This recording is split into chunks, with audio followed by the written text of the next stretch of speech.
दोस्तों मैं गोविंद माली एक बार फिर राजस्थान सीईटी 12वीं लेवल के लेटेस्ट जानकारी के साथ मैं मेरे यूट्यूब स्टूडियो में स्वागत करता हूं। तो दोस्तों जैसा कि आप सभी को पता है कि राजस्थान सरकार ने कल की डेट में 12वीं लेवल सीईटी का जो लेटेस्ट नोटिफिकेशन है वो जारी कर दिया गया। तो दोस्तों आज के वीडियो के माध्यम से मैं आपको सीईटी 12वीं लेवल के संबंध में जो इंपॉर्टेंट जानकारी है यानी कि जो पूरी जानकारी है वो आज इस वीडियो के माध्यम से मैं आपको बताने जा रहा हूं। तो दोस्तों जानकारी अच्छी लगे तो इस वीडियो जरूर लाइक करना, चैनल पर नए तो चैनल को सब्सक्राइब कर लेना। अब मैं आपको बता दूं कि आपको सीईटी 12वीं लेवल का आवेदन करने से पहले किन किन बातों को ध्यान में रखना जरूरी होता है। सबसे पहले आवेदन करने से पहले किन किन बातों को ध्यान में रखना जरूरी होता है। यदि आप राजस्थान के मूल निवासी है तो आपको जन आधार कार्ड और आधार कार्ड में किन किन बातों को ध्यान में रखना है। आवेदन दिनांक क्या है, आवेदन फीस कितनी है, इसका एग्जाम कब होगा यानी कि सीईटी 12वीं लेवल का इंट्रेंस एग्जाम कब होगा, उसके साथ में आवेदन करने से पहले आपको किन किन डॉक्यूमेंट को तैयार रखना जरूरी होता है। तो दोस्तों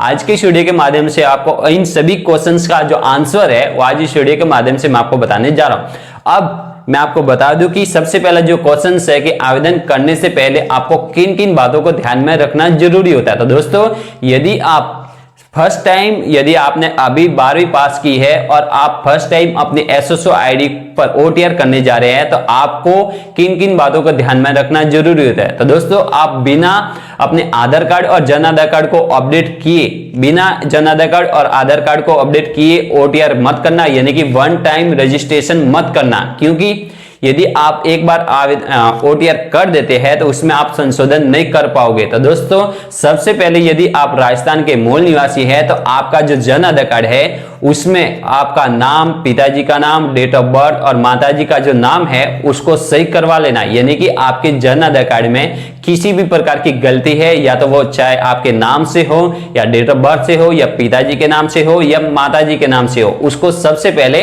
सुधार लेना। तो दोस्तों ये तो हो गया आप यदि राजस्थान के मूल निवासी है तो ठीक है।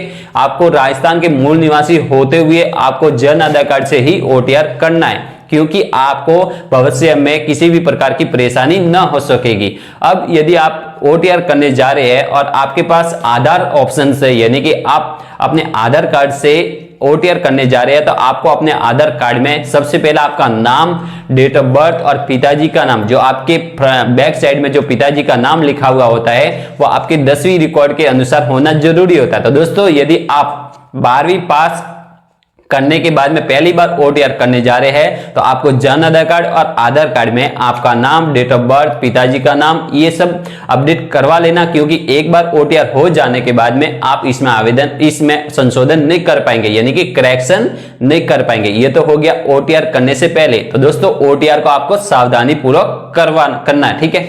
उसके बाद में आवेदन करने से पहले जो आपको जिन जिन बातों को ध्यान में रखना जरूरी होता है, सबसे पहले मैं आपको बता दूं कि यदि आपने अभी तक अपना नवीनतम जाति प्रमाण पत्र या मूल निवासी प्रमाण पत्र अभी तक आपने नहीं बनाया है, यदि आप राजस्थान के मूल निवासी होते हुए आप विभिन्न आरक्षण के तहत आवेदन करने जा रहे हैं तो आपको आवेदन करने की दिनांक से पहले आपको नवीनतम जाति प्रमाण पत्र और नवीनतम मूल निवासी प्रमाण पत्र बनाना जरूरी होता है। क्योंकि आप यदि अभी 12वीं पास कर रहे हैं तो आपका जो जाति प्रमाण पत्र और मूल निवासी प्रमाण पत्र है वो काफी पुराना होगा, तो उसको सबसे पहले नया जाति प्रमाण पत्र और मूल निवासी प्रमाण पत्र है वो आपको नया बनाना जरूरी होता है। ये तो हो गया जाति प्रमाण पत्र और मूल निवासी प्रमाण पत्र।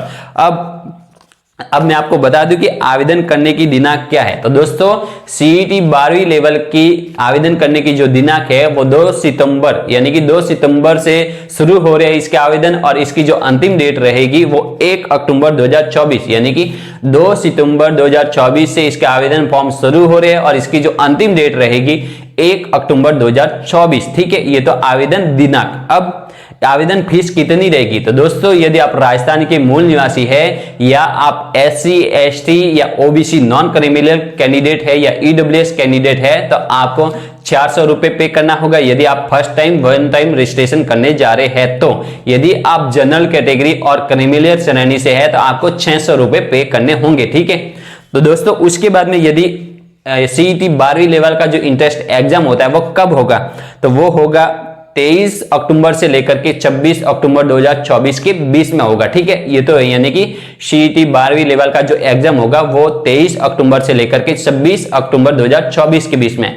उसके बाद में आवेदन करने से पहले किन किन डॉक्यूमेंट को तैयार रखना है, तो दोस्तों सबसे पहला जो डॉक्यूमेंट रहेगा 10वीं 12वीं की मार्कशीट, उसके साथ में जन आधार कार्ड, आधार कार्ड, नवीनतम पासपोर्ट साइज फोटो। यहां पर आपको बता दूं कि जन आधार कार्ड और आधार कार्ड में सबसे पहला आपका नाम, डेट ऑफ बर्थ, पिताजी का नाम और आपका जो नवीनतम फोटो है वो आप अपडेट करवा लीजिए, क्योंकि आपको आवेदन करते समय किसी भी प्रकार की समस्या नहीं हो सकेगी। तो दोस्तों सबसे पहला जो डॉक्यूमेंट है 10वीं 12वीं की मार्कशीट और उसके साथ में जन आधार कार्ड और आपके कैटेगरी प्रमाण पत्र यानी कि SC ST OBC EWS प्रमाण पत्र और उसके साथ में आपका नवीनतम पासपोर्ट साइज फोटो जो 1 माह से ज्यादा पुराना नहीं होना चाहिए। ठीक है, इन डॉक्यूमेंट के साथ में आप सीईटी 12वीं लेवल का जो एप्लीकेशन फॉर्म है वो भर सकोगे। तो दोस्तों सबसे पहले मैं आपको बता दूं कि यदि आप 12वीं लेवल यानी कि 12वीं अभी भी पास की है और आप वन टाइम रजिस्ट्रेशन करने जा रहे हैं, तो आपको वन टाइम रजिस्ट्रेशन